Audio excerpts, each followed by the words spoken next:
Estupenengo, quien ya está en línea con nosotros porque hoy desde exteriores va a ser su mundo empresa, Gaby. Sí, ¿Está bien? lo tenemos desde exteriores. Tiene esos privilegios ya, Damián. Como ya pasó un año de trabajo, ahora Claro. puede hacer móviles de exteriores. ¿Cómo andás, Dami? ¿Todo bien? ¿Cómo estás, Mati, Gaby? El saludo para todos. Haciendo una excepción esta vez. Ya Bien. el miércoles que viene nos vemos por allá. De una, cuando quieras. Pero para contarnos una nueva historia, en este caso de la región, ¿es así? Sí, la verdad que es una empresa muy interesante y con una historia muy particular la que vamos a contar hoy. Específicamente una empresa que nació en Colazo, Ajá. una pequeña localidad que tiene ciertas particularidades porque no deja de ser pequeña pero al mismo tiempo muy industrial. Hay muchas industrias instaladas en Colazo, sobre todo del rubro maderero, de fabricación de muebles, y la empresa en cuestión tiene nacimiento en ese rubro, más allá de que actualmente es la empresa líder absoluta a nivel país en el mercado de pinturas para madera.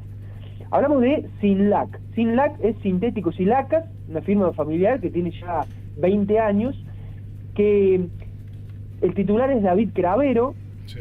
que actualmente también tiene sus hijas Yamila y Macarena en la gestión de la empresa, pero que en los inicios justamente se remontan a cuando David trabajaba en la fábrica de muebles de su padre. Una fábrica de muebles muy importante que vendía a todo el país, que llegó a exportar.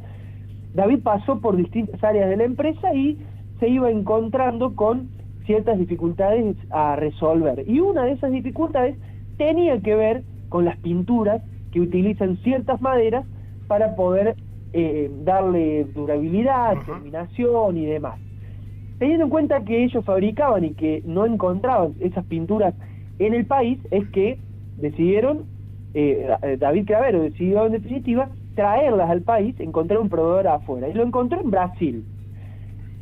Pasó un tiempo y de ser una persona que, una fábrica que le compraba a un proveedor brasilero, Sí.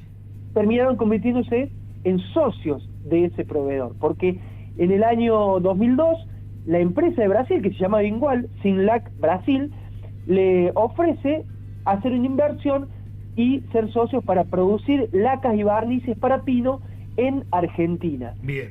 Que se Así ocupe que- de Argentina en este caso él. Exactamente. Claro. Haciendo una lectura de cómo venía el mercado argentino, Ujú. que también había un competidor también brasilero con este producto en el país, y atacar el mercado de esa manera. Y desde ese momento hasta el día de hoy, Sinlac nunca dejó de crecer, que es algo que destaca en la empresa porque más allá de las crisis y de situaciones que no siempre son favorables, la empresa siempre encontró la forma de que sus números sean positivos, año tras año.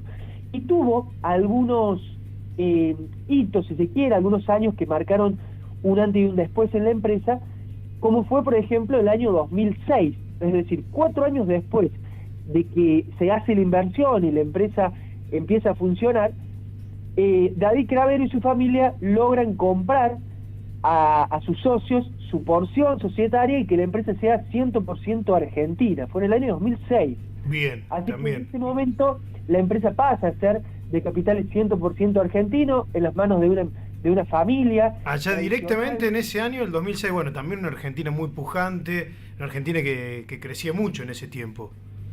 Totalmente, Si uno se eso sitúa en el mismo dice contexto. que- Bien, Exacto, porque en ese mismo momento es que empiezan a agregar productos para Sí. otro tipo de muebles, Mirá. para otro tipo de madera, o sea, empiezan a crecer también, no solo en numérico y en lo que hace a la facturación, sino también en la cantidad de productos que desarrollaban. Por ejemplo, antes vendían solo en envases grandes y empiezan a ofrecer presentaciones más pequeñas.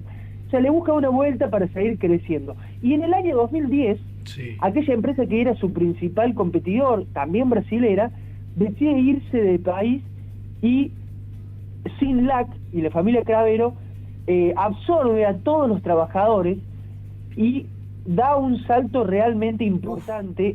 Ellos marcan un alto y un después porque absorben a todo un equipo de personas que sabían lo que estaban haciendo y sabían trabajar. Entonces ellos dicen, nosotros pasamos de ser una empresa con algunos trabajadores y comandada por nosotros, a sumar a un grupo de unas 10 personas que venían con años de trabajo y de saber lo que hacían. O sea, fue un crecimiento realmente muy grande el que ellos vivieron al absorber a todos esos trabajadores que podrían haberse quedado sin trabajo, Claro, pero que quedaron ahí en Colazo y encontraron el lugar donde seguir haciendo lo que sabían.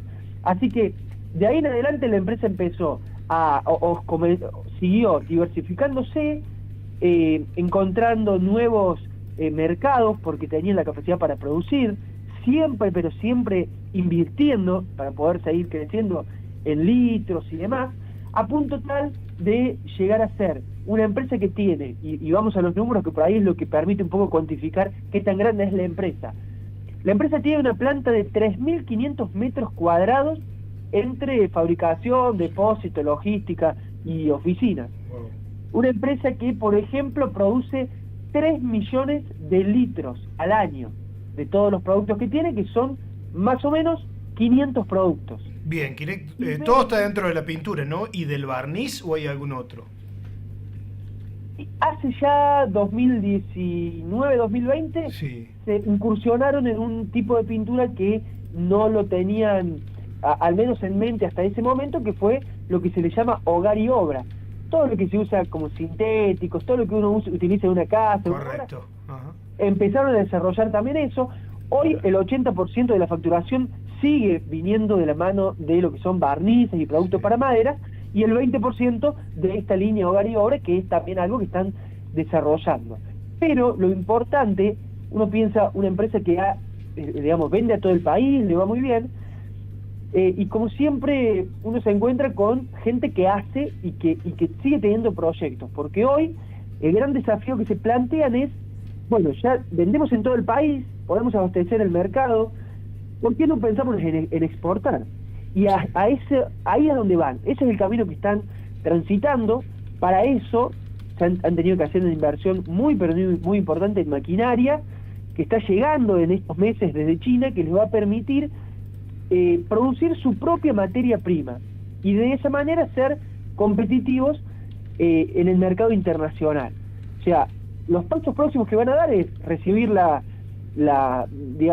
aparatología y la tecnología, comenzar a desarrollar la materia prima, comenzar a desarrollar sus productos con esa materia prima, y ahí recién aspirar a meterse en el mercado internacional, siendo la primera empresa del país que venda este tipo de productos en el exterior. Okay. ¿Y ellos, Dami, la materia prima viene de Brasil todavía o no?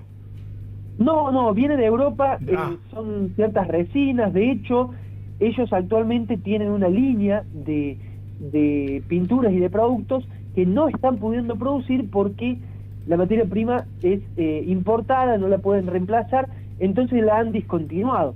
Con esto, ellos tendrían la posibilidad de desarrollar y producir todos o el 100% de los productos que ellos tienen en catálogo, que es algo que ahora no están pudiendo realizar. De esa manera, digamos, es lo que se plantea. Obviamente los tiempos son imposibles de calcular porque de a poco las importaciones se van liberando y demás, pero es algo que plantean cerrar el 2023 ya produciendo con su propia materia prima, con su aparatología y maquinaria nueva en Colazo y en sus instalaciones, pensando por qué no en 2024 estar ya realizando alguna operatoria de mercado y de comercio internacional, que ellos dicen que tienen a quién venderle, porque justamente aquellos que eran sus proveedores y a quien ellos terminaron, digamos, asociándose para desarrollar el mercado acá, esa gente ya no hace ese tipo de trabajo, pero sí son si se quiere, un faro al momento de pensar en atacar el mercado brasilero, porque esa gente tenía clientes que hoy son los posibles clientes de la empresa de Colazo, de Sinlab. Así que la verdad que una empresa muy interesante, muy grande, pero al mismo tiempo que no deja de ser una empresa netamente familiar, con David Cravero y sus hijas, que son muy jóvenes, 28 años tiene hoy Yamila, que es quien está a cargo de la gestión y de la gerencia de la empresa, y con empleados que tienen muchos, pero muchos años trabajando allí. La empresa tiene 20 años y hay empleados que están desde que arrancó la empresa en el mismo lugar, ¿no? Entonces la verdad que me pareció muy interesante porque, digo, una empresa tan grande desde un pueblo tan pequeño y que sea número uno a nivel país en su rubro, me parece muy muy para destacar realmente el trabajo silencioso que se hace muchas veces desde pequeñas localidades y desde empresas familiares. Sí, Dami, ¿cómo estás? Javi, te saluda. Hacia eso iba justo mi apreciación, digo, porque me parece que es importante destacar estas historias, ¿no? Como una empresa familiar que empezó, que hace todos estos años viene incluso aceptando esos desafíos de los que muchas veces hablamos, ¿no? Bueno, mi competidor se va del país, ¿qué hago? ¿Qué hago con los trabajadores? ¿Los absorbo o me quedo siendo una empresa chica y dejo que estos trabajadores queden en la calle? Digo, todas esas decisiones que no dejan de ser de una empresa muy comprometida incluso con lo social y con lo que pasa en su mercado laboral, por entenderlo desde los dos puntos de vista, pero también particularmente sin perder la esencia de ser una empresa familiar y de un pueblo chico. Exactamente, Gaby, y me parece que sobre todo hay que entender también cómo piensa el industrial, porque los perfiles, miren, los otros días cuando hablábamos de la gente de Valfré, les contaba que ellos mismos se planteaban, ellos mismos jamás se habían planteado ser productores de vino, porque eran comerciales y entendían que era lo que hacían bien. Pero en este caso fíjense que es totalmente distinto. Ellos son industriales, fabrican, producen y están pensando permanentemente en eso. Y cuando se plantearon este año de decir, bueno, hay que seguir creciendo, hay que seguir apostando, ¿cómo lo hacemos? Y hubo dos opciones. Una es el camino que tomaron, irse para atrás en la cadena. Si yo fabrico y me voy para atrás, ¿qué tengo? Y fabricar la materia prima con la que fabrico. Bueno, vamos para ese lado. O sea, irse bien para atrás de la cadena de producción.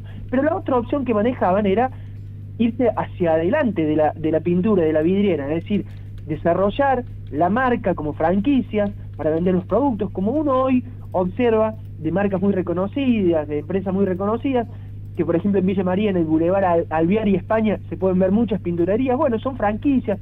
Podrían haber decidido ir por ese lado, pero entendieron que no es lo que más saben hacer.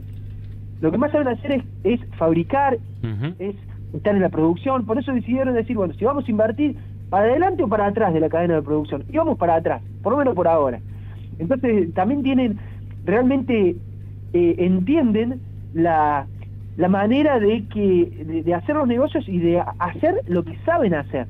Más allá de que por supuesto quizás después lo encaren, pero ya con la base de decir, no dependemos absolutamente de nadie, porque hacemos la materia prima, fabricamos la pintura, y ellos entienden y pensaron, por ejemplo, en el modelo Arcor. Arcor tiene hasta la fábrica que hacen los envoltorios de los caramelos, digamos, ¿no? Inspiraron en eso, es decir, el día de mañana sería ideal no depender de nadie, absolutamente de nadie. Y para eso yo quise para atrás en la cadena de producción. Y hacia allí están yendo. Sí, creo también, lo chabacano del término, ¿no? Pero no achicarse y no tenerle miedo, digamos. Nosotros podemos plantearnos estos desafíos y ¿por qué no? Ir iniciando cada vez desde un pasito más atrás. Me parece que está bueno eso. Totalmente, así es. Así que la verdad que la empresa me dejó sorprendido porque, bueno, una empresa con 20 años, pero que tiene para adelante muchísimo por recorrer por todo esto que te digo, ¿no? Tienen para irse para adelante en la cadena de producción, para atrás, digamos, hay todavía mucho futuro y mucha industria por desarrollarse en la pequeña localidad de Colazo. Bien, es una linda historia, Dami, una muy linda historia. Además, arrancaron también en un momento no tan simple. Vos dijiste año 2000, ¿era comienzo del 2000? ¿Puede ser, por ahí? 2002. 2002. O sea, después de una crisis, ¿se acuerdan lo que fue el 2001? ¿No? Y arrancar en ese momento y darle para adelante y seguir buscando crecer. A veces no importan los contextos y otras veces no tanto, ¿viste cómo es? A veces influye y otros no. Totalmente, son apuestas, sí, decisiones. En ese caso, ellos se plantearon... Y sobre todo son empresarios que apuestan por Argentina, que eso está bueno, pensando en clave local. Exactamente. Claro. Ven, donde uno ve un problema, una crisis, están viendo qué oportunidad hay detrás de eso, ¿no? Por eso es que uno entiende que no todo el mundo nace para ser industrial, para ser empresario. Hay que tener una mirada de lo que pasa y del contexto y demás muy especial, ¿no? Sí, ya lo creo. Gracias, amigo. Un abrazo grande y bueno, la próxima te esperamos por aquí y si no será otra vez desde exteriores. Te mandamos un abrazo, que esté bien. Muchísimas gracias, el saludo para todos y muchas gracias por siempre permitir que Mundo Empresas esté contando un poco acerca de nuestro entramado productivo. Sí, en este caso y en esta oportunidad digo desde Colazo. Desde allá está haciendo el móvil. Está en Colazo, por eso está acá. Desde allá. Gracias, amigo. Abrazo. Chao. Hasta luego. Chao. Damián Estupenengo con su Mundo Empresas, una nueva historia muy interesante. Muy interesante. Y me gustó también eso que Dami salió a la... El monopolio del barniz. Sí. Y que salió a la región para contarnos esta historia de las que no conocemos. No conocemos lo que pasa en nuestra ciudad y no conocemos lo que pasa a algunos kilómetros nada más. En la región mucho menos. Y me parece que está bueno rescatar porque, a ver, creo que vos recién lo hacías mención, ¿no? Nacieron después de una crisis muy importante como la que fue la de comienzos de este milenio en el país. Pero particularmente después, cuando vieron que la competencia se iba, decidieron incluir a los trabajadores en su entramado productivo. Me parece que es importante eso también, ¿no? Como fuente, como generar, como pensar ampliarse, pero sin traer a gente con experiencia que se quedaba en la calle. Digo, una linda historia que hemos compartido.